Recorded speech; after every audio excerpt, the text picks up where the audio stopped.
트럼프 대통령이 김정은 위원장하고 사랑에 빠졌다. 스타일 보면 관심종자.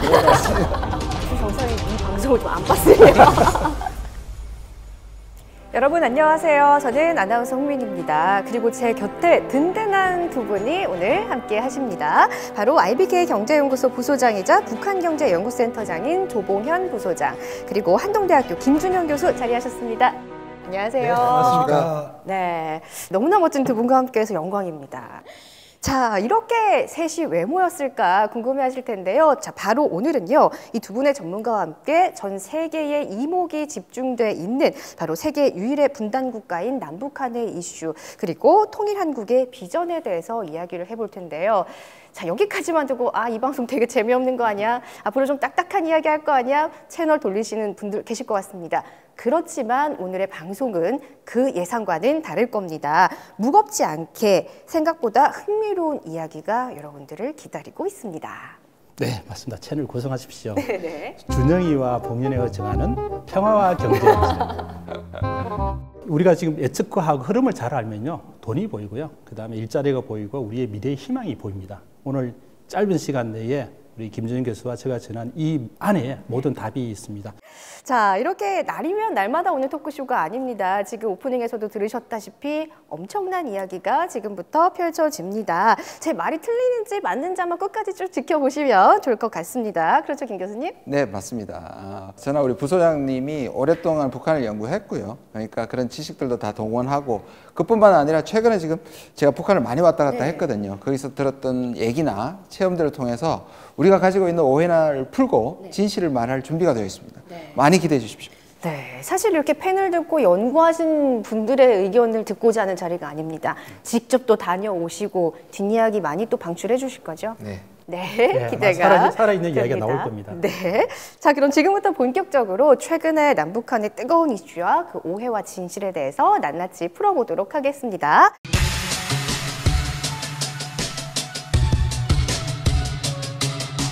어떤 이슈부터 살펴보면 좋은지 가장 뜨거운 거 소개를 해주시죠. 가장 최근에 뜨거운 것은 바로 2차 북미 정상 하노이에서 열리게 되는 바로 그거 아닐까 생각합니다. 맞습니다. 이제 얼마 남지 않았죠. 2019년 2월 27일, 28일 양일간 열리는 트럼프 대통령과 또 북한 김정은 국무위원장과의 만남 2차 정상회담이 이제 예정이 돼 있습니다. 딩동댕 맞습니다. 예, 우리가 작년 6월 달에 싱가포르 기억하시죠? 네. 거기에 트럼프 대통령과 김정은 위원장이 역사적인 만남을 했습니다. 전 세계가 기대를 했습니다. 그렇죠. 작년은 어찌 보면 서막이었다고 하면요, 이번 하노이 두 정상회담은 본 드라마입니다. 하이라이트입니다. 기대가 됩니다. 네. 자, 사실 이 분단 역사상 최초의 북미 정상 간의 만남이 사실 지난 회담에서 이어졌습니다. 그렇게 했던 만큼 사실 이야기가 나오고부터 만남이 성사되기까지 우여곡절이 굉장히 많았어요. 지금 지나고 보니까 그게 당연한 것처럼 느껴지지만 사실 이 최초는 어마어마한 최초거든요. 왜냐하면 미국은 세계에서 1위 국가입니다. 북한은 180위 국가입니다. 그리고 미국은 북한을 국가로 인정하지 않습니다. 그러니까 과거에 많은 대통령들이 만나려고 했지만 사실상을 부관하겠거든요. 그런데 드디어 트럼프가 최초로 북한 정상과 만나게 된 거고요. 아시다시피 6월 12일 날이라고 정해놓고도 5월 말에 전격적으로 취소하는 것까지 그것도 극복해서 만났기 때문에 사실상 어마어마한 만남이었다고 볼 수 있는 거죠. 사실 저도 마음을 졸이면서 이 트럼프 대통령의 트위터도 보고 또 막 편지도 오가고 그랬잖아요. 아니 사실 남녀 간에 썸을 타도 이 정도는 아니겠다 싶은데 진짜 마음 졸이는 이 성사되기까지의 과정이 아니었나 싶습니다. 예, 저도 마찬가지입니다. 우리가 요즘 트렌드가 썸이죠. 네. 저는 트럼프 대통령, 김정은 위원장의 그 만남 과정도 보면 똑같습니다. 줄 듯 말 듯. 또 이거 내 것인 것 같기도 하고 또 아닌 것 같기도 하고. 노래도 있죠. 그렇잖아요. 근데 만약에 싫으면 그런 것도 안 합니다. 바로 끝납니다. 우리가 밀당이라는 게 있죠. 연애 과정에서도. 그게 뭐예요? 결국은 서로 호감이 있기 때문에 하는 거거든요. 그렇죠. 그다음에 우리가 먹으려면 간을 봐야 되잖아요. 아예 먹기 싫으면 간도 안 보는데 이런 현상 자체는 어찌 보면 잘 되기 위한 하나의 큰 흐름이기 때문에 기대해도 될 것 같습니다. 작년 말에 트럼프 대통령이 김정은 위원장하고 사랑에 빠졌다 이 표현까지 했었습니다. 네, 맞아요. 저도 들은 바 있습니다. 네, 사실 이렇게 1차 회담 때 회담이 성사되기까지 정말 엎치락뒤치락 많은 말들이 오고 갔습니다. 그런데 이제 2차 정상회담이 얼마 남지 않았는데 이번에는 무사히 좀 성사가 될 수 있을지 그것도 참 궁금해요. 예, 현재로서는 그런 것 같은데요. 일단 지금까지 흐름으로 보면 기대해도 좋을 것 같습니다. 우리가 기대 수준을 사실은 크게 잡기보다는 작은 것부터 하나씩 만들어 나가는 게 중요하기 때문에요. 이번에 하노이에서 나오는 어떤 선언 자체를 보면 앞으로 우리의 미래를 볼 수 있는 그런 좋은 희망적인 이야기들이 나올 것으로 보입니다. 네, 사실 여기서 궁금한 부분이 있습니다. 2차 북미 간의 정상회담, 이제는 북한과 미국 간의 대화가 당연시 받아들여지겠지만 한편으로는 아니 갈라선 건 남한과 북한인데 왜 중간에 미국에서 남북 간의 그런 정세에 대해서 이야기를 하냐, 이게 참 궁금하거든요. 사실 너무 중요한 얘기인데 너무나 자연스러운 질문이에요. 사실상 그렇지 않습니까? 왜 우리가 사랑하고자 하는데 우리 사랑하게 내버려둬 뭐 이런 말도 있었지 않습니까? 근데 문제는 뭐냐 하면 그 한국 전쟁에 우리도 참여했지만 사실상 미국이 뭐 유엔군의 모자를 쓰긴 했지만 미국과 북한은 전쟁을 한 적대국입니다.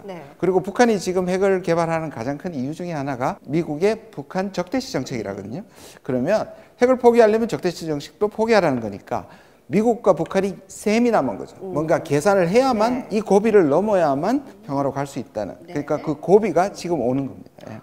예, 북한은 우리 민족끼리 이야기를 하고 있지만 지금 한반도 상황을 보면 휴전 상태입니다. 아직까지 전쟁이 완전히 끝난 게 아니기 때문에 미국이 여기 한반도에 대해서 평화에 대해서 적극적인 역할을 해야 될 임무가 있는 거고요. 또 북한 핵 문제 자체는 결국은 세계를 향한 이게 하나의 큰 문제거든요. 그러니까 미국이 나서가지고 핵 문제를 해결하는 것이 결국은 세계의 평화를 가져올 수 있는 거고, 그다음 ICBM 미국 본토까지 날릴 수 있다는 거잖아요. 이런 문제를 해결해야만이 미국의 안전도 관련이 있기 때문에 미국이 여기에 대해서 한반도 문제에 대해서 관심을 갖고 적극적인 역할을 하려고 하는 겁니다. 네, 어찌 보면 제3자이지만 제3자처럼 방관할 수 없는 그런 미국의 입장도 있습니다.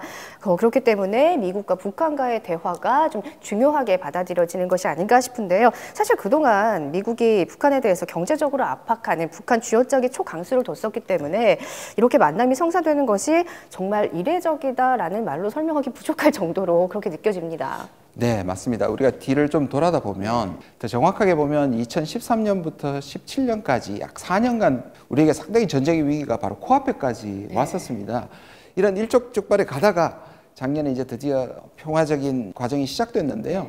그 이유 중에 하나가 바로 북한이 그동안의 도발이란 이미지를 벗고 핵시설을 포기하고 그다음에 핵무기도 폐쇄할 그러한 결심이 섰다고 김정은 위원장이 얘기를 했기 때문에 우리 모두가 기대를 품고 있는 것입니다. 네. 사실 그동안 좀 전쟁의 위기까지 갈 만큼 불안감이 조성이 됐었는데 최근에는 그 부분이 조금 해소가 되는 것 같아서 마음이 놓입니다. 그런데 가만히 보면 이 미국의 정상 그리고 북한의 정상 둘이 성격이 좀 비슷한 것 같기도 해요. 어떻게 보세요? 이 스타일을 보면 극적 반전을 많이 노립니다. 우리 드라마도 보면 극적으로 뭔가 반전이 있어야만 이게 재미가 있거든요. 그러다 보니까 지금 기싸움 하면서도 뭔가 좋은 성과를 내기 위한 일종의 고통 과정에 있지 않나 봅니다. 기싸움을 하면서 극적 반전을 노리는 성격. 우리 김 교수님 어떻게 보세요? 뭐 트럼프 대통령도 그렇고 김정은 위원장은 우리나라의 단어에 정확하게 묘사하는 말이 있습니다. 어떤 거요? 뭐냐면 관종입니다. 관종입니다. 관심종자. 한나라의 정상을 두고 이렇게 얘기가 좀 그렇습니다만 워낙에 적절한 말이라서 쓸 수밖에 없는데요. 오히려 이 두 사람의 특이한 성격이 뭔가 끝내주는 결과를 낼 수도 있다는 기대가 생긴 거죠. 정말 앞서 이야기해 주셨다시피 두 관종 대 관종의 이 만남이 이제 펼쳐지게 되는 건데요. 교수님께서 이제 이 부분에 대해서 어떻게 좀 바라보고 계시는지. 근데 김정은 위원장은 좀 특이합니다. 그러니까 북한이 우리가 고립시키기도 하지만 스스로도 고립되어서 굉장히 은둔형이고 폐쇄형이었다면 근데 김정은 위원장은 스위스 유학도 했고 뭔가 자기도 정상국가로서의 리더로 대접받고 싶고 그다음에 경제 발전을 해서 북한을 잘 사는 나라로 만들고 싶어 하기 때문에 대외 정책에 큰 노력을 하고 있다는 점에서 상당히 다른 행보를 보이고 있는 것이 사실입니다. 참 멋지기도 하고 대단하기도 하고 어떻게 보면은 신세대로 볼 수 있을 것 같아요. 그렇죠, 약간 신세대죠. 제 또래거든요. 지금 우리가 김정은 위원장이 북한의 최고 지도자라고 보지만 사실은 신세대입니다. 김정은은 좀 다르다는 거죠. 김정은 위원장이 원래 등장한 이후에 주민들이 그런 이야기를 했어요. 발은 조선 땅에 딛고 눈은 세계를 보라 했거든요. 할아버지, 아버지와 다른 경제적으로 강국을 만들어서 일종의 세계적인 지도자로서 반열에 올라가고 싶은 이런 개인적인 욕심이 있는 거예요. 그런 게 지금 현재 북한의 여러 가지 변화들을 이끌어내는 겁니다. 자, 우리가 지금 김정은 국무위원장에 대해서 좀 알아보면서 서론을 좀 깔았다면은 이제는 좀 중요한 부분이 있습니다. 지금 이 녹화를 하는 일자로 계산을 해보니까 북미 간의 2차 정상회담까지 약 열흘 정도가 지금 남아 있습니다. 자, 이제 이 회담에 대해서 이야기를 안 할 수가 없습니다. 이번 회담의 주요 변수 어떤 게 있을까요? 먼저 소장님께서.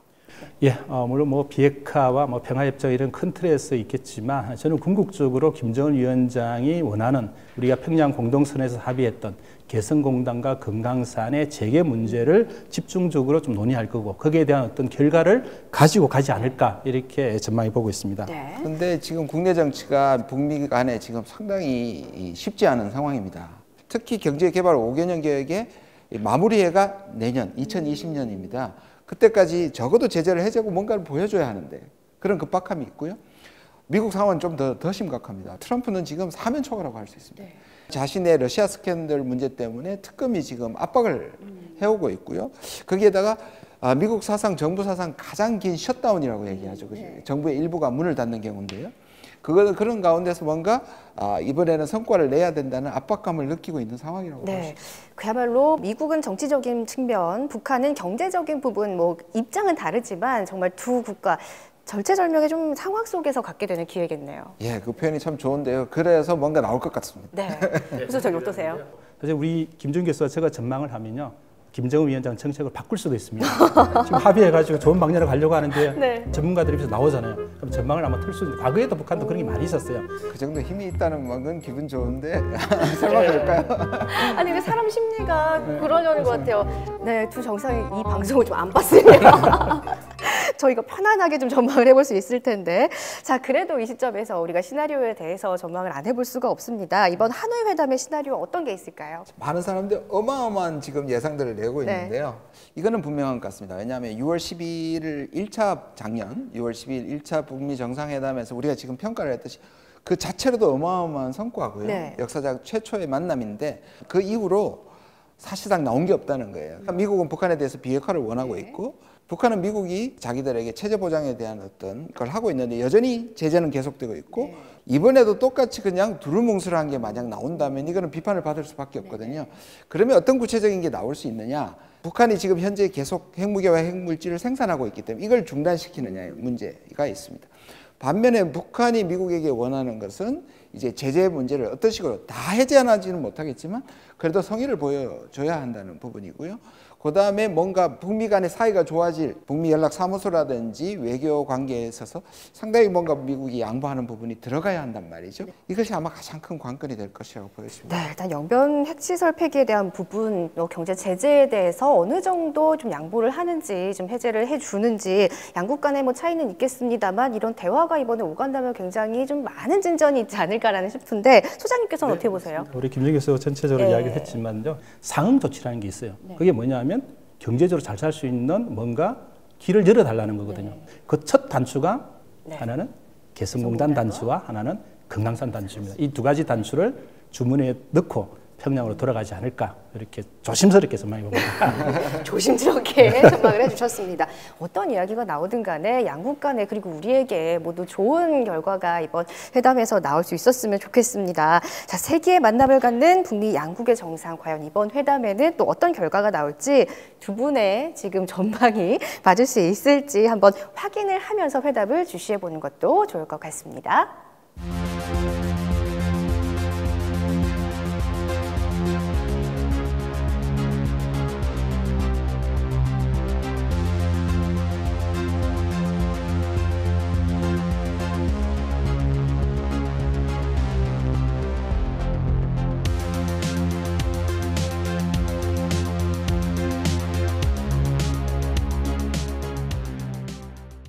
자, 남북 간의 이슈 그리고 앞으로 통일 한국을 위해서 우리가 어떤 자세를 가져야 하는지에 대해서 이야기 나누고 있습니다. 혹시 지금까지 지루하셨나요? 지금부터는 더욱더 흥미진진한 이야기가 준비되어 있습니다.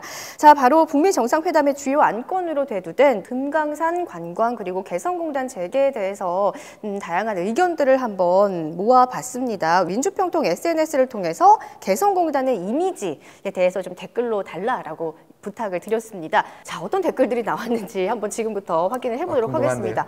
재밌고 안타깝기도 합니다. 잘 봐주세요. 모르는 곳이다. 아무 생각이 안 난다. 그리고 북한의 기분에 따라 바뀌는 아슬아슬한 산업 현장. 남한의 기업이 손해를 보고 있다. 한국 기업들이 쫓겨나지 않았나요? 네. 안타깝네요. 아마 지금 네.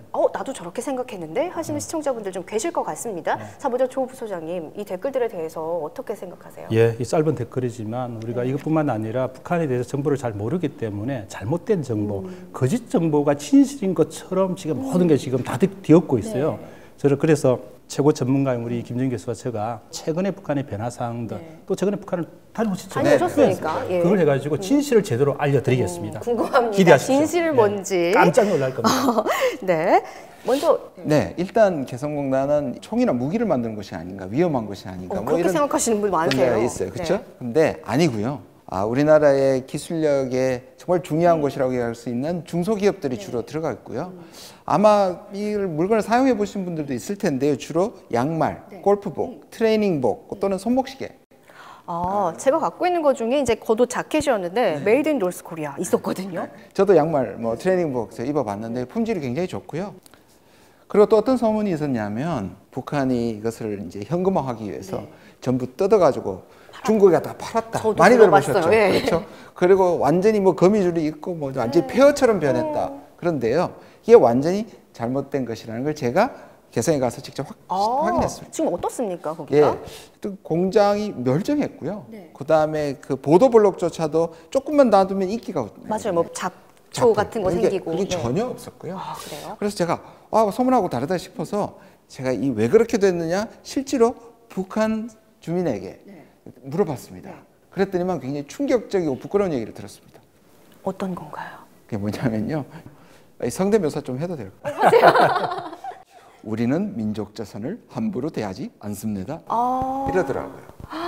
그런 마인드로. 실제로요. 예. 대부분은 잘 가동됐고 실제로 전기까지 공급해서 내일이라도 가동될 수 있는 준비가 90% 이상은 가능하다고 얘기 들었습니다. 민족 자산이라는 마인드로 그걸 잘 지금까지 관리를 하고 있었군요. 예, 그만큼 우리가 개성공단 건강상 우리 민족에서 굉장히 소중한 겁니다. 네. 이 자체가 중단이 되고 폐쇄된다는 것은 결국 우리 민족의 미래 자체도 암울해지는 거거든요. 그런 차원에서 어떤 형태든지 보존하면서 살리려고 지금 하고 있는 거고요. 여기서 잠깐! 우리 일반적으로 잘 모르는 게 있는데 개성공단 북한이 먼저 폐쇄 안 했습니다. 어머. 우리가 먼저 철수를 결정하고 현재까지 중단이 되어 있는 겁니다. 북한이 나가라 한 거 아니에요. 어머. 개성공단을 통해서 북한에 들어가는 그 인건비, 달러 자체가 핵과 미사일 개발에 전용된다고 해가지고 우리 정부가 문을 닫았어요. 우리 다 그렇게 알고 있잖아요, 사실. 아니, 그게 오해입니다. 우리가 그동안 오해하고 있었던 게 너무나 많습니다. 이번 기회에. 제재라는 것은 상대방의 행동을 고치기 위해서 상대방이 괴롭게 만드는 것이 기본인데 물론 북한도 이 개성공단이 닫힘으로써 북한도 괴롭지만 우리가 훨씬 더 지금 괴롭다는 것이 참 역설입니다. 그래서 이번 북미 정상회담이 굉장히 중요합니다. 왜냐하면 사실 막을 때는 우리 마음대로 막았지만 풀 때는 이게 또 우리 마음대로 풀 수 있는 게 아니거든요. 결국 비핵화가 약속이 되고 거기에 대한 보상으로 미국이 제재를 풀어줘야만 하는 겁니다. 근데 이게 왜 그렇게 중요하냐면 사실 너무 잘 아시겠지만 이건 마치 저는 이 개성이 시간장이라고 생각을 합니다. 요새 젊은 사람들이 얘기하는 가성비. 이 가성비가 최고가 바로 북한의 기술입니다. 겨우 200불 좀 넘는 임금을 받고 세계 최고의 품질을 생산해내거든요. 하루빨리 이 개성공단을 여는 것이 우리 모두에게 남북 모두에게 이익이 된다고 생각합니다.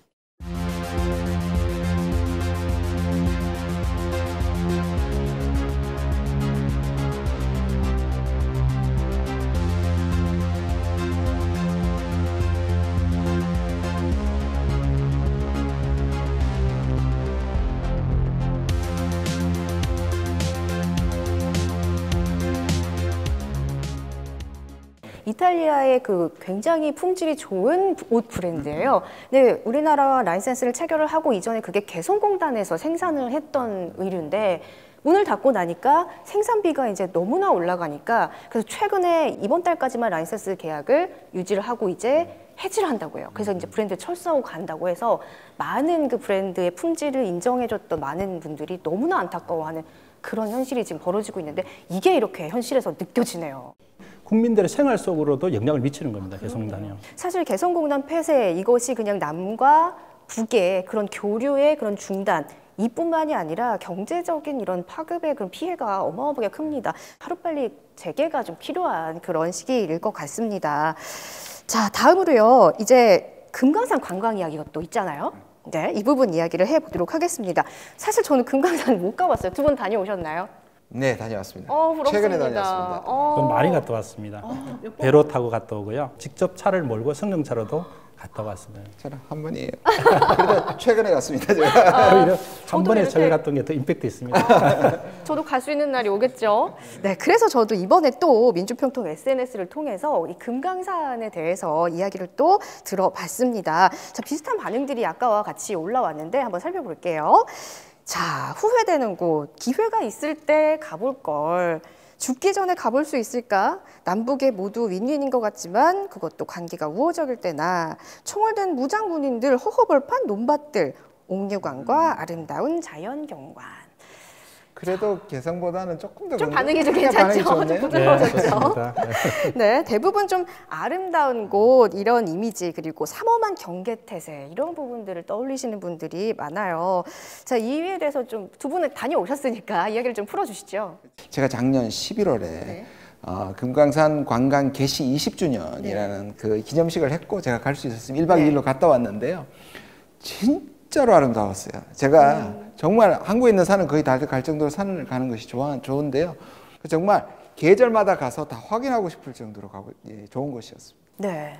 예, 금강산이 지금 중단된 지 10년이 넘었잖아요. 네. 그때 우리 교수님처럼 한번 가봤으면 좋을 걸. 그때 못 간 게 한스럽다 이렇게 하는 우리 국민들이 상당수가 있어요. 네. 특히 이제 중장년층, 그다음에 연세가 드신 분들도 마찬가지인데요.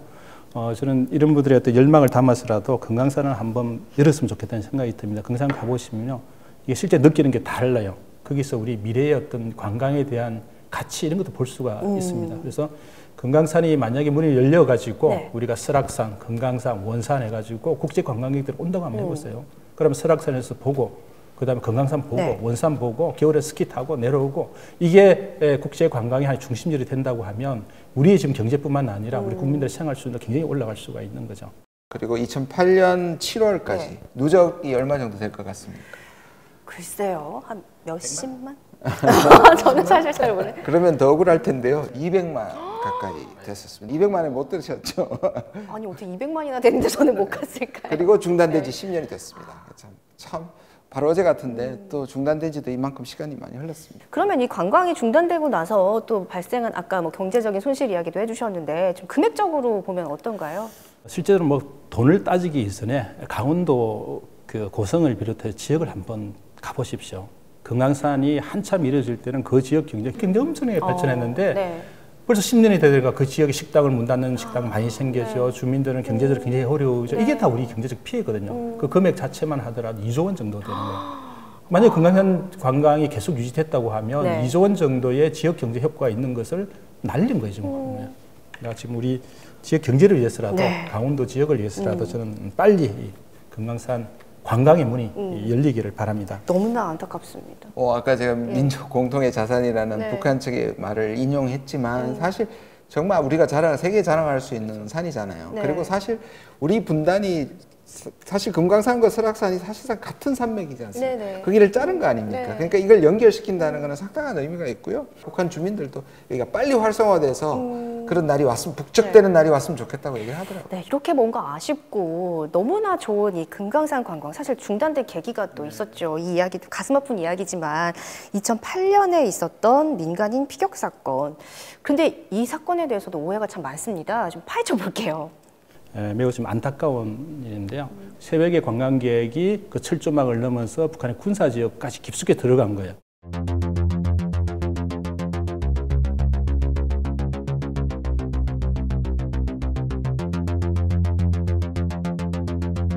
그 이후에 또 실제 관광 재개할 때 김정일 위원장이 사망 직전에도 관광객의 신변 안전을 최우선적으로 하겠다고 또 이야기를 한 적도 있습니다. 네. 예. 참 알고 보니 너무나 안타까운 사건이 아닐 수가 없습니다. 자, 이번에 이제 그래서 회담이 좀 중요하게 다가오게 될 텐데 미국의 제재 완화로 관광이 이제 재개가 된다라고 하면 이제 11년 만에 다시 금강산 땅을 밟을 수 있게 되는 겁니다. 그 사이 11년 사이에 남북 관계에서도 참 많은 일이 있었어요. 그렇죠. 그때부터 본격적으로 이제 남북 관계가 나빠지고 북한은 이제 핵 개발을 더 가속도를 내는데요. 많은 시간을 낭비한 건 아깝지만 이 재개를 함으로써 다시 남북 관계가 좋아질 수 있는 출발점으로서의 의미가 상당하다고 생각합니다. 네. 그러니까 사실 북한과 남한 간에 이렇게 분단이 됐을 때 태어나신 분들도 이제 거의 한 장년층?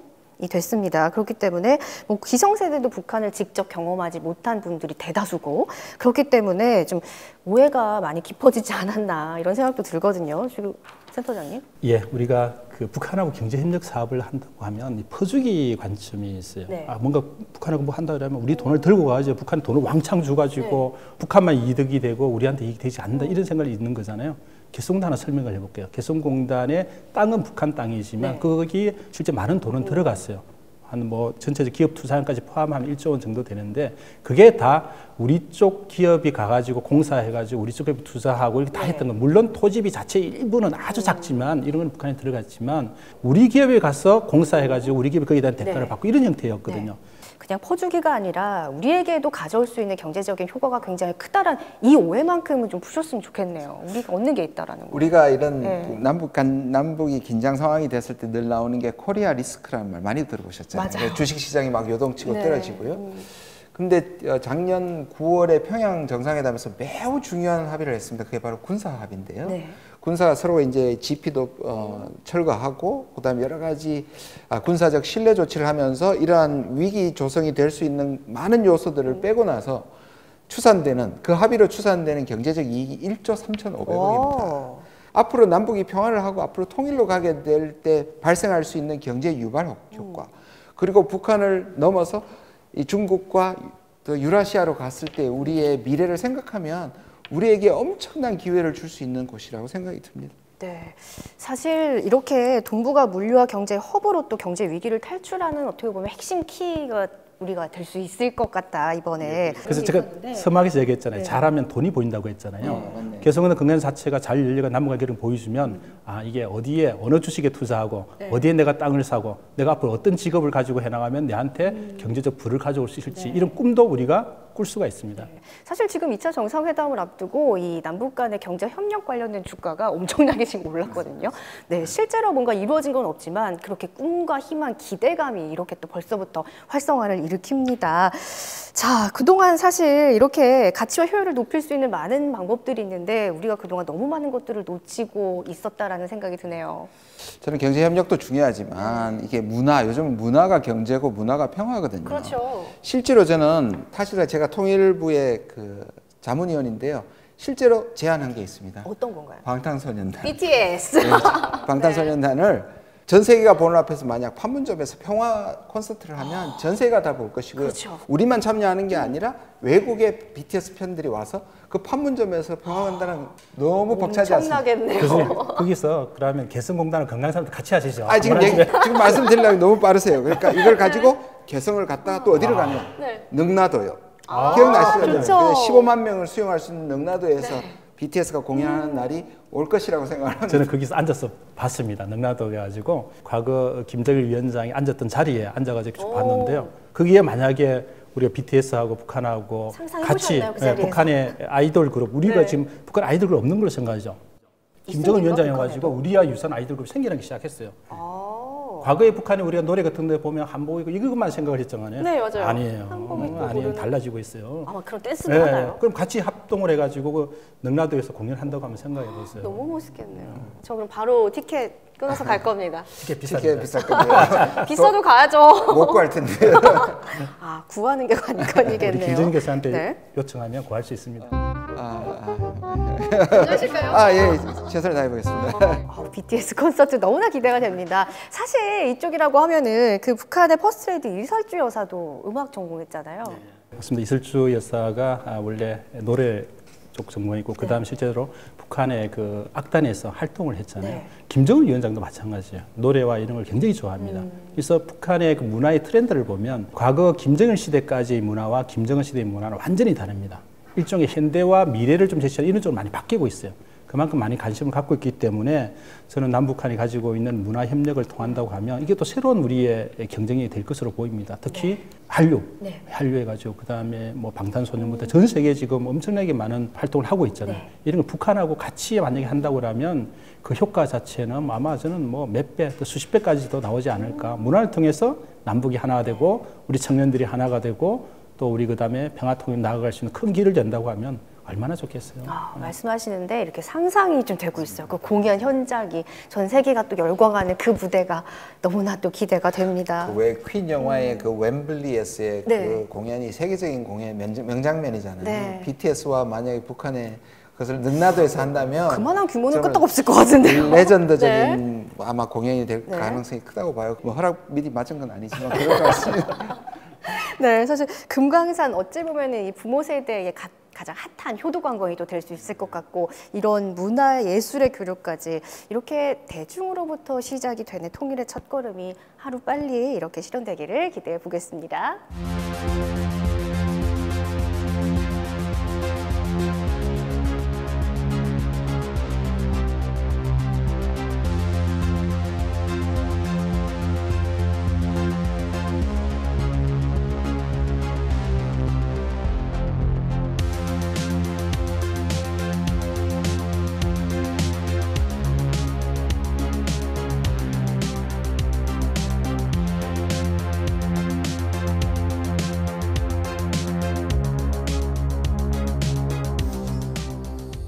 자, 일단 북한에 대해서 두 분께서 20년 이상 연구하신 분들이시기 때문에 북한에 대한 잘못된 인식 그리고 부족한 정보를 하나라도 더 이야기를 해 주시려는 모습이 참 좋았습니다.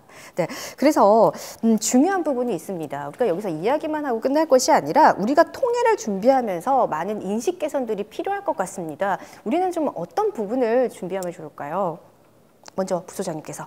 지금 분단 때문에 남북한 경제가 어려운 상황인데 같이 손잡고 저 대륙으로 우리 같이 뻗어나갈 수 있는 그런 어떤 경제적으로 만들어내야 되거든요. 그래서 지금의 어떤 주어진 기회들을 살려나가야 된다고 보고 있습니다. 그러면 어떻게 되냐? 손 놓고 있으면 안 돼. 이거는 저절로 주어지는 게 아니에요.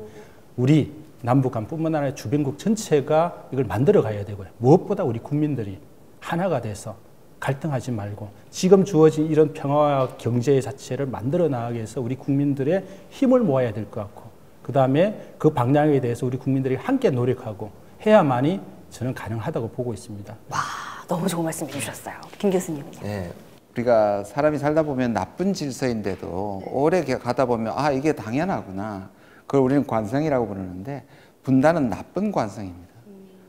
그래서 안 가본 길을 가기 때문에 불안한 마음은 이해를 하지만 우리가 언제까지 나쁜 질서 속에서 우리가 희생하면서 살아야 된다는 걸 생각하면 약간의 두려움이 있지만 이건 기대감을 가지고 반드시 이루어야 되는 것이고요. 제가 그러니까 생각이 나는 게 있습니다. 지난 4월 27일 판문점 정상회담 직전에 대통령께서 이 모든 말씀을 하신 게 있어요. 비핵화와 북미회담이 중요하지만 전부는 아니다. 사실 우리가 가야 할 길이 훨씬 더 많다. 이 얘기가 생각납니다. 네, 두 분 너무나 좋은 말씀을 나눠주셨습니다. 사실 바로 붙어있고 한민족이지만 무서운 두려움의 대상으로 우리가 너무 생각하지 않았나, 적처럼 생각하지 않았나, 너무 멀게 생각하지 않았나라는 생각이 듭니다. 정말 통일이 되면 얻을 수 있는 이득이 상상 이상으로 또 많고요. 우리는 무엇보다 중요한 한민족이라는 거, 이 부분을 생각해 보시면서 전 세계 어느 나라보다도 강한 통일 한국을 꿈꾸면서 함께 힘을 모아주셨으면 좋겠습니다. 자, 저희 민주평화통일 자문회의 이렇게 유튜브 방송 진행되고 있습니다. 지금 방송 보시면서 그냥 지나치지 마시고 구독하기, 좋아요도 꼭 눌러주시면 감사하겠습니다. 앞으로도 더욱더 알찬 내용으로 여러분들을 찾아뵙도록 하겠습니다. 자, 이 시간 마치면서요. 구호 한번 외치면서 마무리하고 싶다라는 생각이 좀 드는데 좋은 생각이십니다. 제가 또 준비한 구호가 있습니다. 그래요? 네, 바로 만사평통입니다. 만사평통. 만사평통. 그러면 평화통일을 이루면 만사가 오케이다? 이런 뜻인가요? 네. 센스 대박입니다. 있으십니다. 자, 전 국민 모두가 만사 오케이라는 의미로 한번 지금부터 구호 외쳐보도록 하겠습니다. 평화통일을 이루는 그날까지 만사평통.